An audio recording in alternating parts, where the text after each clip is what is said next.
Hi, today let's make tasty blueberry cooler today. In a blender, you need to add in fresh blueberries. After the blueberry has been added, squeeze in some lemon juice and then goes in some sugar. Add a little bit of sugar and then goes in some mint leaves and add a little bit of water and blend it into a coarse puree like this and keep it aside. Now take a jar. Now you can store this puree in the fridge for at least 1 to 2 weeks. I'm making it because I have some guests coming in home. So add in the puree into the jar and then goes in some Sprite or 7-Up. You can add 7-Up or Sprite. That's the reason I added a little bit of sugar because this contains sugar as well.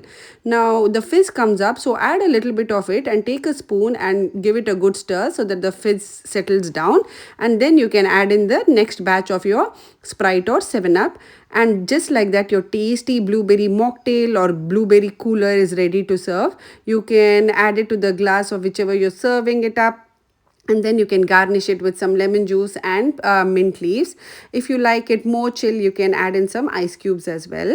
If you like my recipe, don't forget to like, share and subscribe to my channel.